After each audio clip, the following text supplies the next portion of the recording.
Welcome back to The Book Stop. I'm so excited to talk about today's episode. Fair warning moving forward, this podcast does contain spoilers as we go over major events within the novels. Before we get into it, don't forget to follow us on Apple, Spotify, and Instagram at The Book Stop Podcast. And welcome back to another episode of The Book Stop. Today we are here with my roommate, Sabrina. Hello everyone. I know how much you've missed me and how much you were all so sad that I wasn't going to be back until April. But also I didn't get any comments on Instagram, so I don't care if you didn't want me here. I'm here. I didn't get feedback, but I'm happy to be here. All right, and we actually have another guest with us today. Say hello to my mom. Hello. Other people may know her as Lulu, as my best friend right here. All right, let's get into it. We brought 3 books for us to talk about today. We have some Christmas classics here, and I brought Polar Express. I brought Frosty. And I brought Rudolph the Red-nosed Reindeer, the best of the 3. Okay, coming in with those opinions already. But yeah, let's jump into it. A little bit about the author. We're going to start with Rudolph first. So Rudolph was written by Robert L. May. His background was a little interesting when he was writing this book. His boss at the time was asking him to write like a cheerful children's books for the Christmas shoppers at the time. And he suggested him to follow along with Ferdinand the Bull kind of vibes. And he ended up going with this ugly duckling story of Rudolph and decided to do a reindeer because it's more of like a Christmas animal, I guess. And then later persuaded his brother-in-law, Johnny Marks, to write the words and music that we all know. Wow, very cool. Very interesting. Well, since Sabrina here brought the book, we are going to play a little game to get us started. So you are going to summarize this book in 30 seconds or less. But, twist, you have to do it while rhyming. Alright, well, I'm no Dr. Seuss, but I'll give it my best. In this book, Rudolph's world is quite shook. All the other reindeer talked smack behind Rudolph's back. But Rudolph, with his nose so bright, guided Santa's sleigh through the night. That's it. We'll leave it there. Alright, I mean, that's pretty hard. It's hard to do rhyming on the spot. Like, I don't know how these rap gods can do it. Alright, so before we get into it, I'm going to summarize this book. I know not a lot of people know the story of Rudolph and the Red-nosed Reindeer, but there is that one person that has no idea what we're talking about. So, for you, I'm going to summarize it. This story tells the experience of Rudolph, a young reindeer who possesses an unusual, shiny red nose. Mocked and excluded by his peers because of this trait, Rudolph proves himself one Christmas Eve when there's poor visibility due to harsh weather. After Santa Claus catches sight of Rudolph's nose and asks Rudolph to lead his sleigh for the evening, Rudolph agrees and is finally favored by his fellow reindeer for his accomplishments. Let's dive into this story. So what is your favorite quote from this book? The same reindeer who used to do nothing but tease him have done anything only to please him. They never felt sorrier than they had been when Santa said, Rudolph, I've never had a deer quite so brave and so brilliant as you at fighting black fog and at steering me through. By you, last night's journey was actually boss. Without you, I'm certain we've been a bit lost. I hope you'll continue to keep us from grief on our future dark trips as Commander-in-Chief. Jesus, you brought the whole book, apparently. What's your favorite quote? Well, page 6 through 10. It was just showing that somebody could be strong no matter what. All right. I brought the same quote. Just that little part at the beginning, the deer who would only tease him and just want to please him. Just kind of showing, like, a lot of the time people who make fun of other people is just because they're jealous or they have something else going on outside of whatever their life is. So I think that kind of shows, like, they made fun of him just because he was different, and now he's still different, and he proved that he can do anything still, and now they're all jealous. Mm-hmm. Because he's in front of that slide. Yeah. Very nice. The quote I brought is, this is right when he goes to sleep on Christmas Eve. The narrator says, he'd get just as much, and this is what pleased him, as the happier, handsomer reindeer who teased him. Even though he's kind of different and people kind of look down on him, he's a quote-unquote good kid, good egg. he's still going to get a gift from Santa, not because of what he looks like, but because of the actions that he takes and that he's a kind reindeer. All right, so let's dive into this story. What are some things that you liked about the story and some things that you didn't like? Well, I loved everything about it, obviously, because I brought it. One thing I noticed in this story, because obviously, like, we all know Rudolph and know the song, but I haven't read the book since I was a child, so it's, like, a little different than the song and the movies. One thing that was kind of weird was that the animals also get presents. Yeah. But I kind of thought it was cute, like, because, I mean, Rudolph is supposed to be, like, the kid in this situation. Like, if it's a children's book, the kid is going to be like, yeah, that's me in this story. Mm-hmm. So they're like, yeah, he gets presents. But they also said that there were, like, kids in the story. Yeah. All the animals and kids that were good get presents. And I was like, that's pretty cute to kind of think of, like, animals getting presents on Christmas, too. I mean, to be fair, we do give our animals, our pets, presents. That's true. Crazy people do that. So, Santa is crazy. It's canon. But yeah, I also wanted to bring that up. It's like, why did he bring toys to some reindeer? I get if it was like something else besides toys, but why toys? What are they going to do with them? They can't play with them. They can't play with the same toys that kids do. They must be different. Is it like a squeaky toy? Like, are they like dogs? Or maybe. Anything that you liked about the story? Just everything. I liked everything. It was cheerful and good Christmas vibes. Yeah, everybody deserves something. Yeah. I like that the story really emphasized being kind to not only other people, but to yourself, and how important it is to be yourself, and how you can literally shine. Whoa, literally. Whoa. You can shine through with your uniqueness and your individuality. So, and I like that this story kind of helps build confidence for kids that might stand out a little bit. They might have things that are different from other kids in their class, and they get to see, well, I can use that to my advantage and use that to shine through. Enough. You're done. One thing I think was cool, like, this book was originally written in, like, 1930s.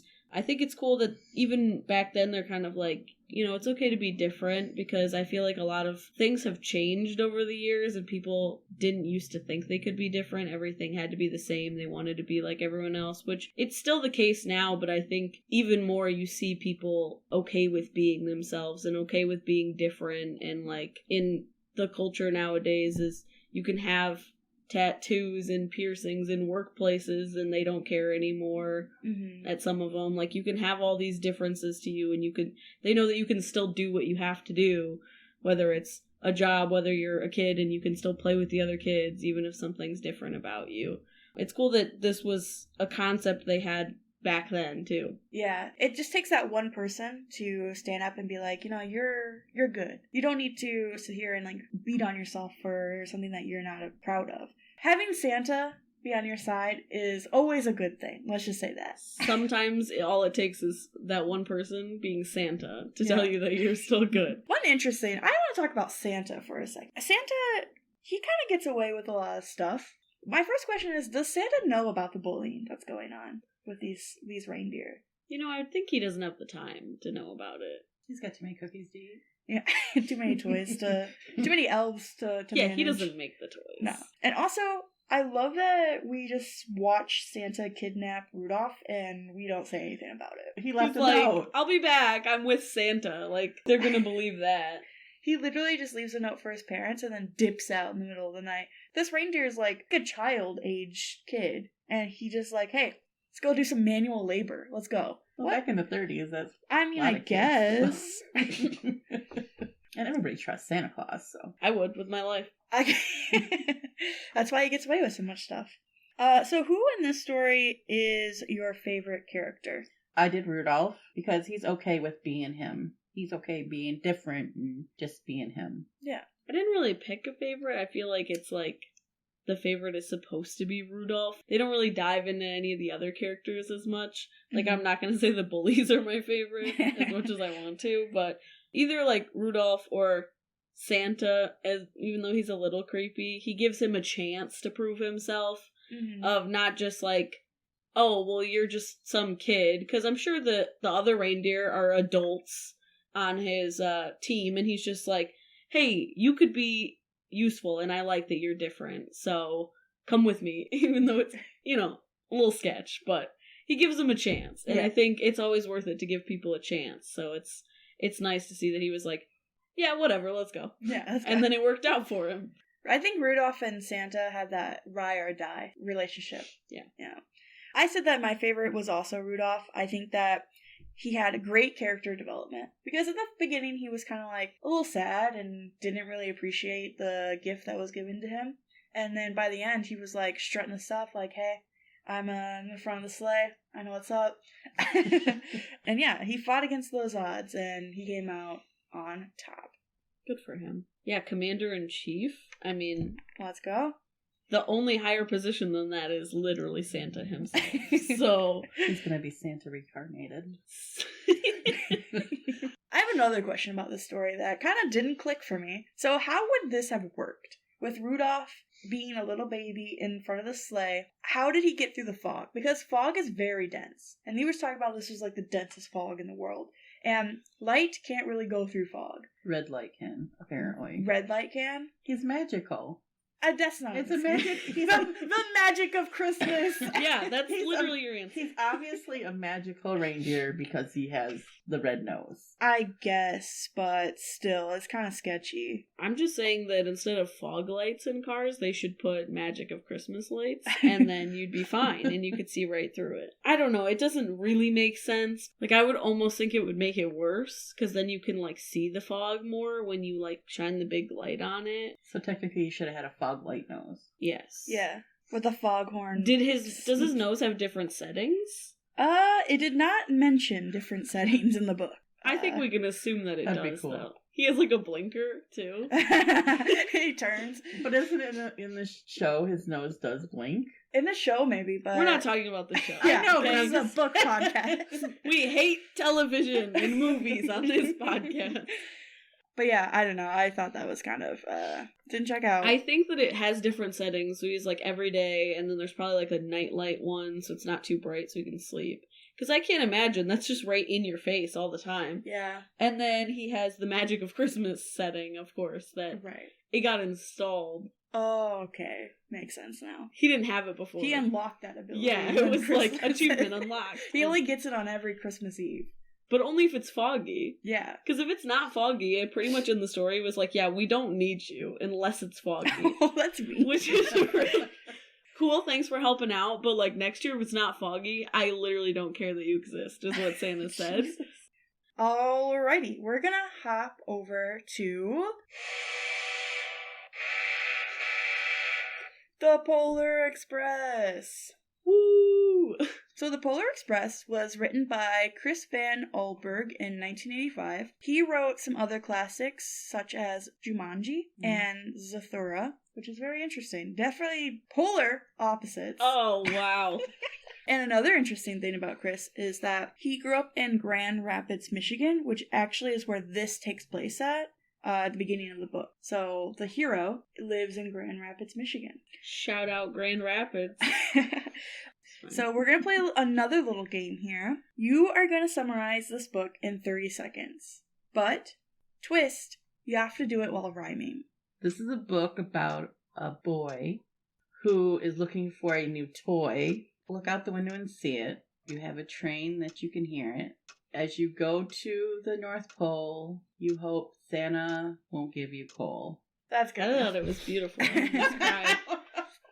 So, to summarize this book, a young boy is awakened on Christmas Eve night by the sound of a train. To his astonishment, he finds a train that is called the Polar Express and is journeying to the North Pole. When it arrives there, the conductor explains that Santa will select one of the children to receive the first gift of Christmas. The boy is handpicked by Santa to receive a bell from the harness of one of the reindeer, but the boy ends up losing it. Ooh, Oh, what happens no. at the end? Oh gosh, I don't know. You're gonna have to wait to find out. All right. So, what is your favorite quote from this book? My favorite quote that I brought is, "The bell still rings for all who truly believe."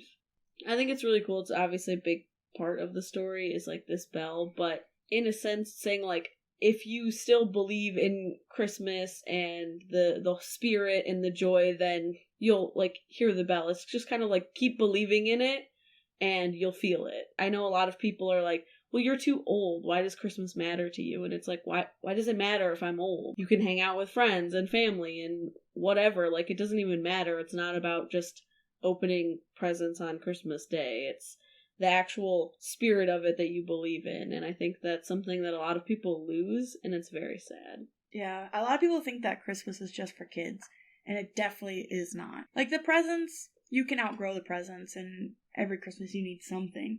It's that whole thing of people forgetting the meaning of Christmas, and people always think it's about spending money on people, but really it's about showing how much you appreciate them and how much you're glad that you get to see them every Christmas. My favorite quote from this one is, at the very end, he says, "At one time, most of my friends could hear the bell, but as years passed, it fell silent for them as well. Even Sarah found one Christmas that she could no longer hear the sweet sound. Though I have grown old, the bell still rings for me, as it does for all of those who truly believe." As you grow older, you start to kind of forget the meaning of it. He still believes that it's real and Santa's real because he got to experience it literally firsthand. He got to see the man. That believing didn't ever falter for him. I mean, yeah, like, if I see an alien, I'm gonna believe in aliens forever. Yeah. Or I'm just crazy and have lost my mind. But either way, I'm still gonna believe in it forever. Brought actually the same one. Think that's the main thing. Everybody believes. Yeah, a lot of the story is about seeing is believing. Right. Because I feel like Sarah believed when she was younger, which is the hero, his younger sister, and she believed because she still had that innocence about her, where she just believed anything. So when she got older, she kind of forgot. I always wondered, did he, like, get back with those kids? Like, did they form, like, a Facebook group? Being like, guys, you think Polar Express is rolling by tonight? Do a picnic outside waiting for it. Yeah, in the snow. I think one thing that I didn't like about this story was that it was very vivid writing. From, like, the train itself to literally the hot chocolate that they were drinking. It was so vivid, but not detailed at all. There was, like, boom, get on the train, go through the mountains, you're at the North Pole, now we're back, here's the bell in the box. Very straightforward. I wish there was a little bit more, honestly. They just, like, choose random things to be detailed about, which I hate so much. It's like, that didn't matter. And that's the things that English teachers go, what's the symbolism behind this? The blue curtains. And it's like, nothing. Let's get back to the story. There's not, you didn't know really anything about anyone. Here, there, home. It would have been nice if the kids interacted more or something. Yeah. And at least we got names instead of what we got. There's not a connection to anything. No. Like, I felt more connected to, like, the bells than the characters of the story. The bell is the main character of the story. I don't know what you're talking about. Oh. It is my favorite character. The bell's your favorite character? Character of the story is literally the bell, and I put that it's a beacon of hope. What about you guys? What's your favorite character? My favorite character is gonna be Santa in every story of this podcast, even in Frosty, where Santa doesn't exist. I don't think he doesn't exist, he's just not there. He's just not mentioned, but he's there, because who else gave him the magic? I feel like there's not enough connection to characters in this. Like, I like your thought of, like, the bells, honestly. That was the main part of the story, was the bells, and that's what has the message behind it. Yeah. Rather than, like, Santa kind of delivered that message, but it's not really even about him. For once. Right? To not be all about Santa. No Santa hate. The book could have been longer where you learn more things. Yeah. But then again, you can remember it's for children, and children have very short attention spans. Another thing I want to talk about is that the message of this, obviously we have, seeing is believing, but I think another message that should be fixed in this is the message of stranger danger. Left in the middle of the night in hopes of Santa, and got on this train where there was a weird conductor that was giving them, like, I don't know, it was a bit sketchy. Yeah, that guy's a little suspicious. But it was back in the 80s. That's true. It was different. Kids just got in anyone's car back then. It was back in the 80s, and that there was less creepiness, I guess. I mean, there's always that creepiness. It's not something that just goes They just away. didn't. No one talked about it. Yeah, no one talked. And now they're like, watch out for that white van. Like, essentially, this is a white van pulled up in front of this kid's house, and he just said, "I'm going to see Santa," and just got in. I mean, if it was a white train, I would be suspicious. I feel like it probably with no was. windows. I definitely see from this book how they, like, I know we're not talking about the movie, but how they just, like, took this book and added more detail and actually developed the characters more to make it the movie. But also, it shouldn't have taken them 2.5 hours to do that. Yeah. I feel like someone needs to find an in-between of the Polar Express rather than no detail and it's the short story or it's a 2.5 hour movie. I'm gonna say Polar Express, the movie, slaps. That is like one of my favorite Christmas movies. And I love the song that's in it. I'll listen to that on repeat. The train whistle? No, the song where she's like singing about the presents and Billy's in the back by himself. And I don't remember that what? song. Oh my god. Let's play it for the pod right now. No. Another thing I did want to talk about, I thought it was kind of interesting but kind of weird that he based his story off of a mental image of a kid wandering through the woods on a foggy night and wondering where a train could be heading. What? That sparked the inspiration of this. He's thinking about a kid alone in the night in the forest. That's and was weird. like, that kid was thinking about a train. I don't see the translation. So the conductor is based off of the author then. Creepy vibes. Maybe the conductor was that kid and was like, where would a train be going? And he's like, I'm going to make a train that goes to the North Pole. An origin story for the conductor. That's what needs to be written. I guess I'll do it. You better get started then. Yeah. It's almost Christmas. Oh no. I don't know if I'll have time. If I do, I'll publish it and you guys all have to buy the audiobook. Next, we're going to be talking about Frosty the Snowman. So Frosty was written by Annie Bedford, and she wrote some other ones like Ugly Duckling and Mary Poppins, which is a callback to Rudolph the Red-nosed Reindeer, which was based off Ugly Duckling. So everything connects, nothing is original. Exactly. So Frosty was what? In 1950. We're going to play another little game here. You're going to summarize this book in 30 seconds. But, twist, you guys are both going to rhyme. Hate that. Did she not get my last one? So back in the winter, the children of the town... One day we're wandering around. Of trying to figure out what to do. So they built up a snowman down to the shoe. He came to life with a magical hat. Then he played all day, and that's that. Very good. Whoop whoop. All right. Based off the beloved song, this is a tale of children enjoying the fun of building Frosty, when suddenly, to their astonishment, he comes alive. The children of the neighborhood have never had a better winter of sleighing, ice skating, or building snow houses, until one day a warm wind blows. What will happen to Frosty? Dun dun. So my favorite quote from this one is, Frosty the Snowman has gone away, where all the snowmen go on a sunny day. But he'll be back at your bidding and call whenever great heaps of snowflakes fall. And he will. So this was the very end of the story, obviously.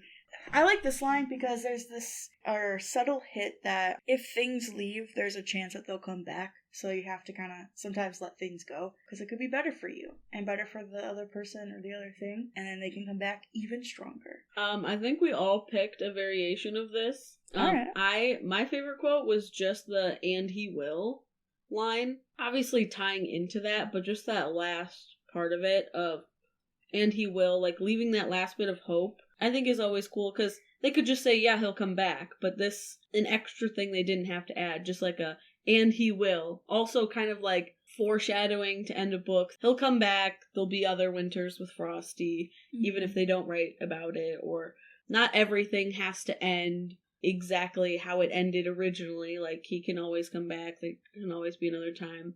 I think in this book it's also cool because I felt like he was there for a lot longer. Like, it seemed like he was there the whole winter, and in the song, he's just there for a day. Yeah. You guys already got a whole winter with him. Mm-hmm. And so, cool, he'll come back. And it's kind of like the spirit, the fun, the magic will come back. Like, if you always have fun during a certain time of year, you'll have fun the next time it comes around because you'll make it fun and you'll make it happen again. Yeah. I just like we're having the kids still believe in something. Mm-hmm. The magic of winter, the magic of Christmas, the magic of all of it.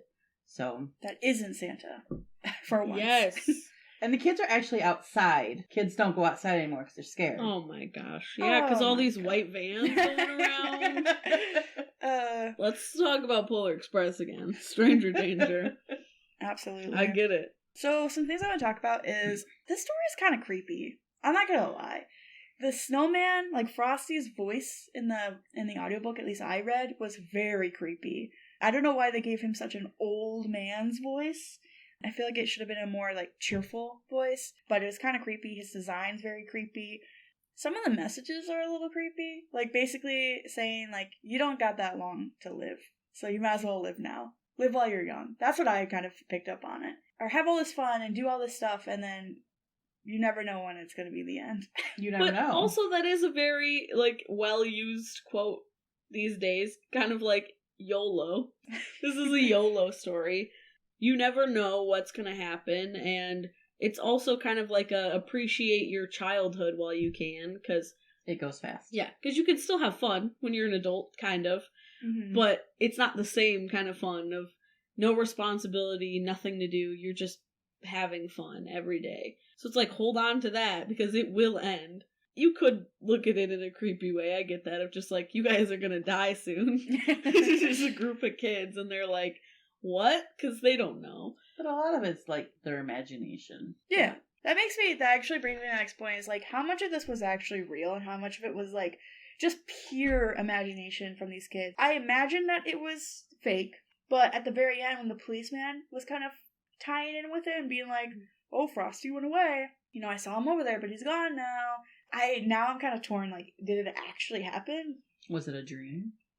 Well, they went through the entire winter with him, pretty much. Somebody could have had a dream. Sometimes I've had a dream my whole life.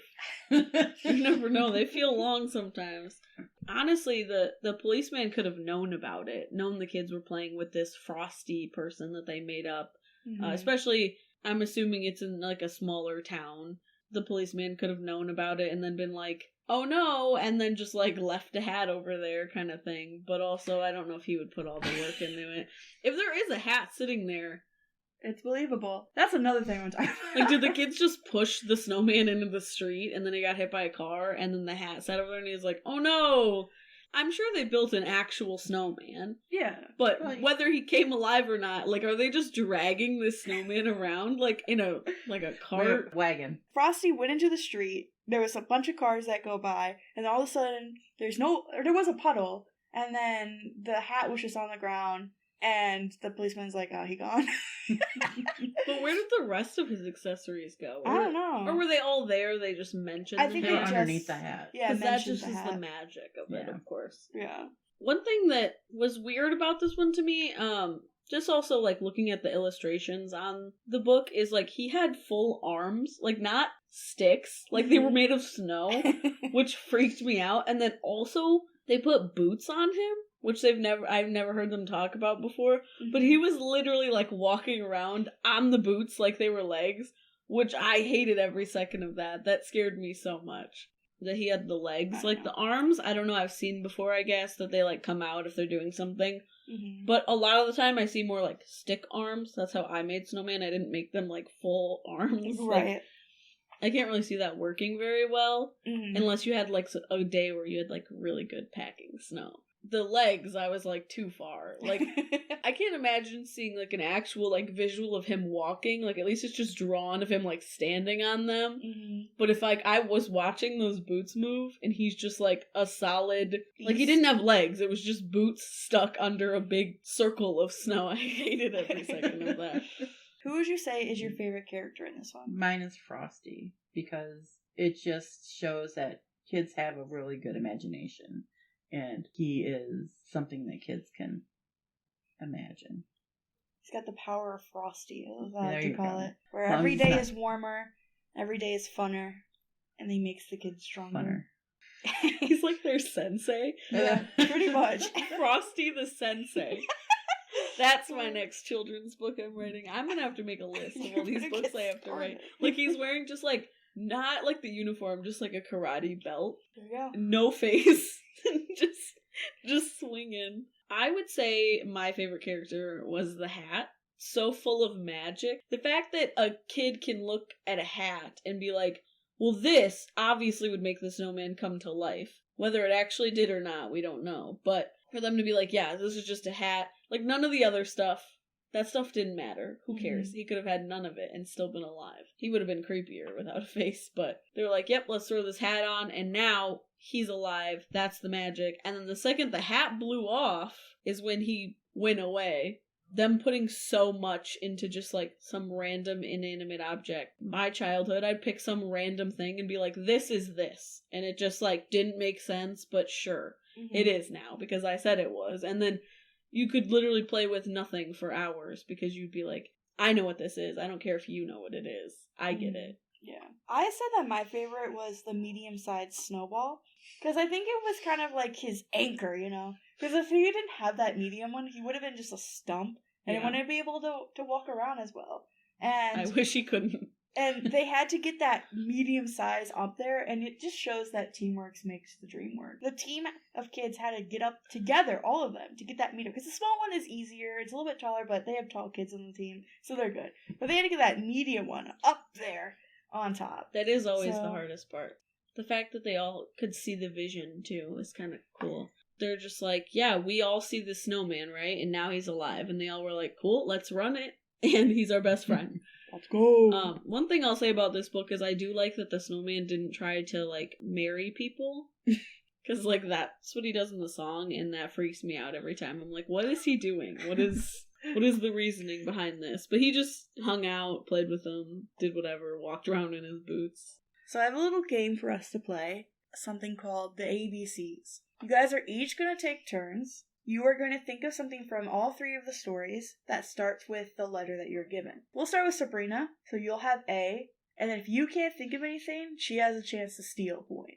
So I'm marking points for this one. Points. And this is all three stories included all in three. one. Oh, okay. So I have like a vocab box. So we'll start with Sabrina. I've been practicing my whole life for this. Playing that game on the highway. A for animals. B is for boys. C is for Christmas. D is for dancer. There we go. E is for Eve. F is for Frosty. G is for ghosting your parents. Does that work? Sure. H is for happy children. I is for imagination. J is for jingle bells. Wow. K is for kindness. L is for love. L is for liability. M is for magic. N is for nose. O is for opening presents. P is for Polar Express. Q is for quest. Ooh. To find Santa. I guess. That was the quest. They were on the Polar Express. Or the quest to deliver the presents. There's plenty of quests. R is for reindeer. S is for Santa, my bestie. T is for toys. U is for unity. V is for vixen. She just keeps getting the reindeer ones. This is cheating. W is for Wonderland. X is for... That's what I was going to say, xylophone. I mean, I'm sure one of the kids got one. Y is for Yuletide. Very Christmassy phrase. Z is for... There's no Z reindeer. Z is for... zoo. There's animals. I don't know. Dang it. Z is for... I don't know. First one to say is Z. I don't have one either. I don't either. First one to say it. Z is for Zits. Zoomin'. Yeah, what did you say? Zits. I'm gonna go with Zoomin'. Through the sky. In the sleigh. Zooming! I didn't even think of that. I was thinking kids and zits. Well, I think Sabrina won that one. No, she didn't. I mean, Alright. I answered one more than you did. That's fine. Well, we're kind of drawing to a close here, so one thing that we do on the podcast before we go is we do a rating scale, but we do something a little bit different here on the podcast. We are going to make up our own. For Rudolph the Red-nosed Reindeer, I would give 6 bullying reindeer out of 10. That is an okay story. It's not my favorite Christmas story. This tends to be one of my more favorite ones as far as Christmas stories go. I would give it probably like 8 shining noses out of 10. Alright. For growing up watching these movies and stuff all my life, Rudolph was one of the best. So I give it 9 foggy nights out of 10. Ooh. Alright. I would give Polar Express 5 children not understanding the importance of stranger danger out of 9. It's still a little low, I think. I don't know, I personally am not a huge fan of Christmas stories because I feel like they're they're very overdone. I give this one a little bit higher though because I like the kind of mysterious atmosphere that it gives because you're like, I don't know what's going on. So Polar Express is not one of my favorites, if I'm being honest. The book or the movie, it's okay. I get the vibe. It's not my personal Christmas vibe, but I would give it probably like 3 out of 7 choo-choos. I would probably give it a 2.5 jingle bells out of 10.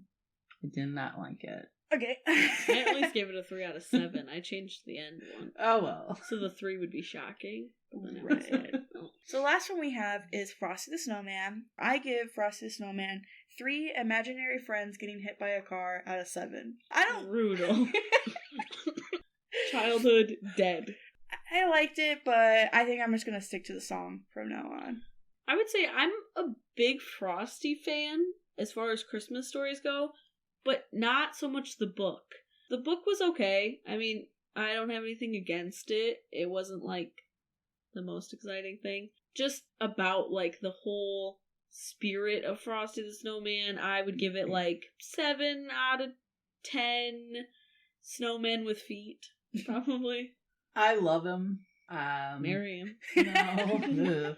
But growing up, like I said, these are the ones we watched and as a family. And so I would give him 8 magic hats out of 10. It's weird that you watched a book as a family. We did. We sat around and Mom read it to us. Well, that is the end of the podcast today, so thank you guys for coming on and starring on this beautiful Christmas episode. Of course. So glad to be here. Christmas is my favorite ever, so I had to stop in for at least a Christmas episode. And this will be my last time on the podcast for the year. So I would like to give everyone a happy holidays and have a safe new year. It was fun. Different. But it was fun. Is that a compliment? Just roast the podcast This is she's on. my present to you guys. Is being able to be on the podcast. Wow, thank you so much. Cheapest thing she ever got. I've gotten like 4 presents already this year then. But Merry Christmas, everybody. And have a safe, happy holidays. And we're closing out for the year. I will be taking a little break in January. So I just want to say Merry Christmas to all, and to all a good night. Thank you for turning the pages with us this week. If you've enjoyed this episode, show your support on social media. Don't forget to turn on your notifications to get a reminder of the next episode. Thanks again for listening to The Book Stop. Bye!